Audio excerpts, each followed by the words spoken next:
From our studios in the Southern Food and Beverage Museum in New Orleans, welcome to our Louisiana Eats podcast series, Quick Bites. I'm Poppy Tooker.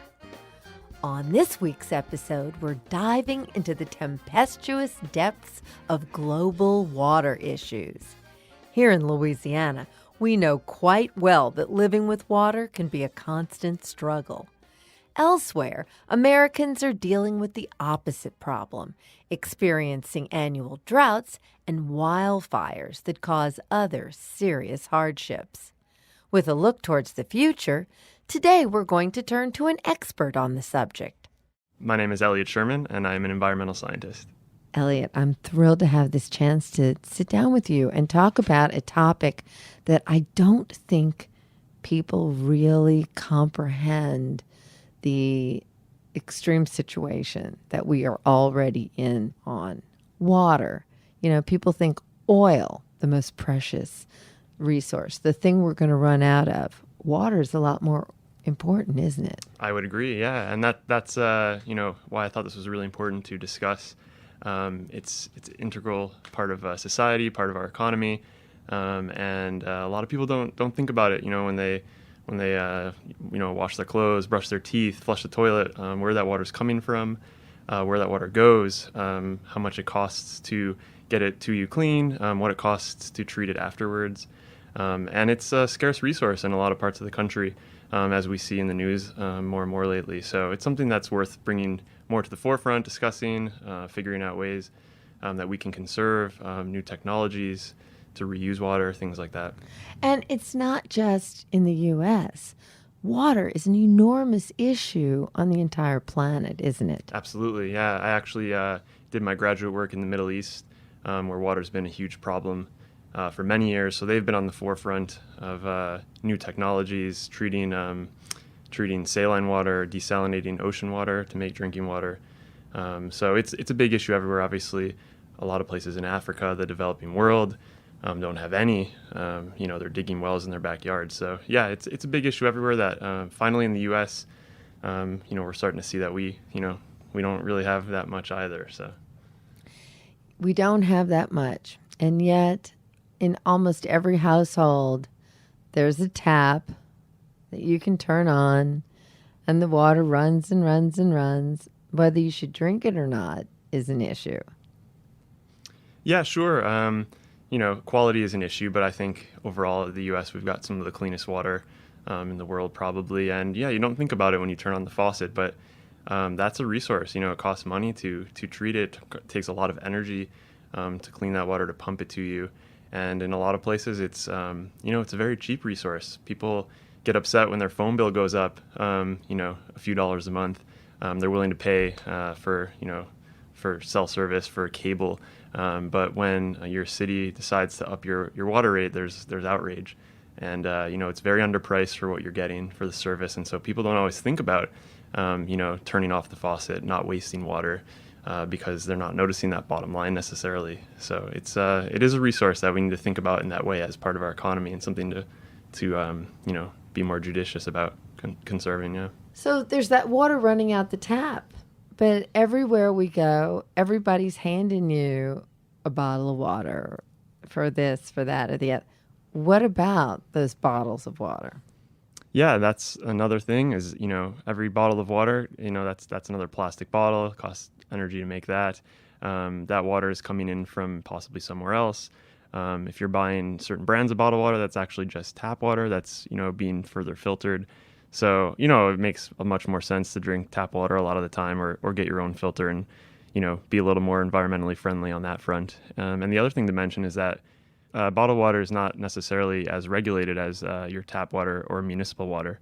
So you see the ads on TV and you think it's nice and fresh and clean, but you really don't necessarily know what's in it. So, Eliot, how did water become the focal part of your life? I kind of had an interest in environmental science as a kid growing up, and slowly got into it in university, studied about the Great Lakes. I grew up in Western New York, and it kind of spiraled from there. I found it really interesting and saw this connection to, the resource that was becoming more and more scarce in other parts of the world, and realized that it's going to be, an issue from here moving forward and only get worse. So it was something that I wanted to learn about, be a part of, figure out solutions, and help raise awareness as well, conservation and education for the public. So just to be a part of that, it was something that I was very interested in. When we look at the industry that our Louisiana Eats listeners are most likely involved in, which is the hospitality industry, whether it's the restaurant or the bar, what are some measures that people should be considering?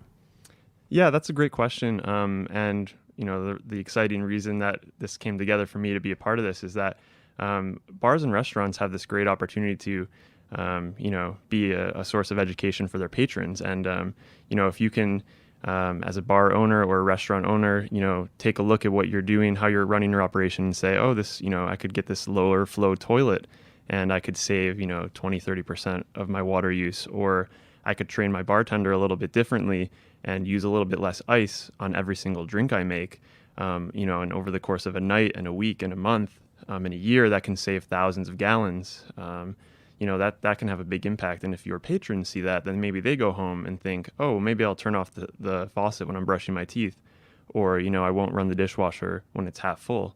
I think it can kind of spread from there. So. Yeah, that brushing your teeth and the water running. I guess we all grew up with that sound, and it's almost part of the conditioning. Yeah, I think, I think there was ads on TV back in the day showing people for, buying toothpaste and the water's running. So, again, it's not something you think about because, that water, as far as is going to keep coming out of that faucet. But, it's worth thinking about in the sense of a precious resource that, we want to only use when we really need it. Do you do any thinking about the global warming and the way the waters in the big waters in the oceans are rising, and yet at the same time we are facing a water crisis? How does one fact reconcile another? I think there's a lot of facets to the water resource issue, environmental issues. Obviously, we've got the changing climate, which droughts out west are becoming more and more prevalent. So what was, maybe a once in every 100-year drought is now becoming once in every 50-year, and 50-year droughts are becoming once every 25-year, things like that. Obviously, rising sea levels are a problem. So down here, it's especially important to talk about because the communities that are right on the coast are dealing with this, floods, rising sea levels much more often than they used to. And I think some of those communities have even started to think about, what are our relocation options? What are implications in the future when this is so regular that maybe, our sea level will be so high that it's, above where we're currently living. And especially New Orleans, Louisiana, underneath sea level, it's a problem and something to, that we're kind of behind the curve on working on and figuring out. You have an international view on water, which is very important and very unique. What are some of the desperate measures that you see people taking to get potable water? Yeah, it's desperate in a lot of places in the world.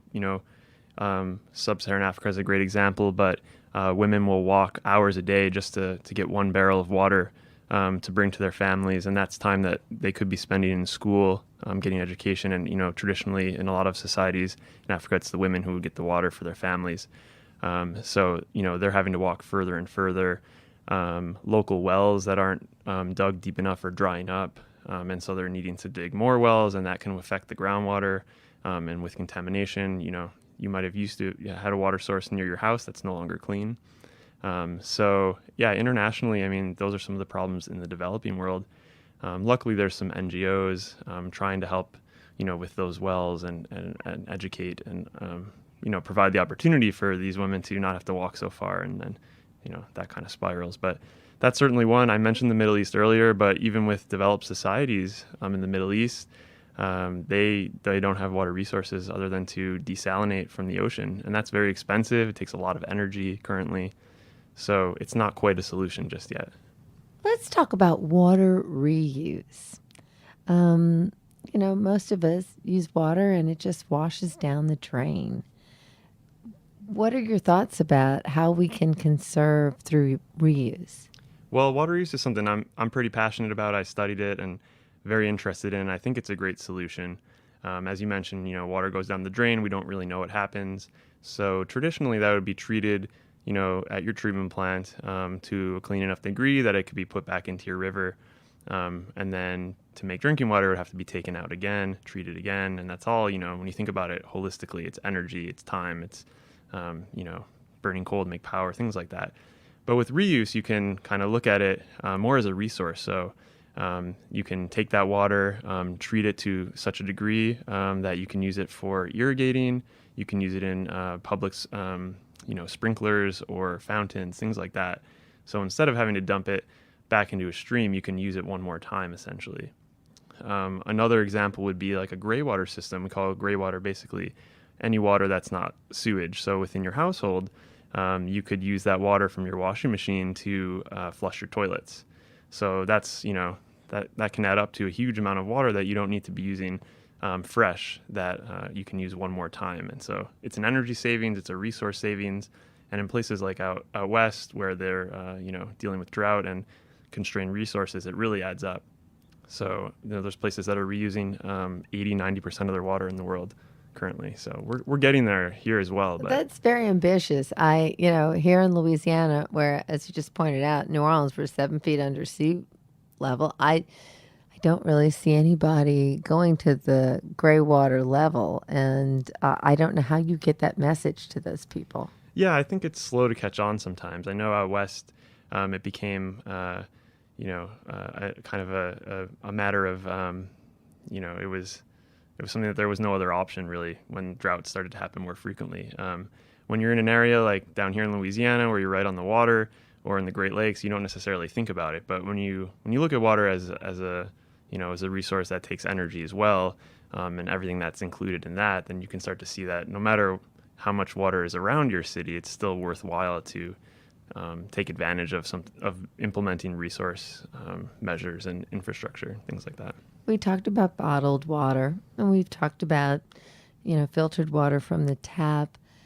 It is such a trendy thing these days to have your water container and carry it with you from a water fountain and such. Do you have any thoughts to share with us about that? I think it's great. I think it's marketing that's being done by cities, municipalities, local water treatment plants, to the same effect that a familiar water bottle brand will do. You see their ads, so you go to the supermarket and buy their water. Well, now water districts are doing that same thing and saying, here we have this water source. It's very cheap. You can get it at home, and here's a bottle. Fill it up. It's just as good for you, and it'll cost you way less. And especially if you look at those cost comparisons, a bottle of water versus what it costs out of your tap, it's crazy that people will go and buy bottled water.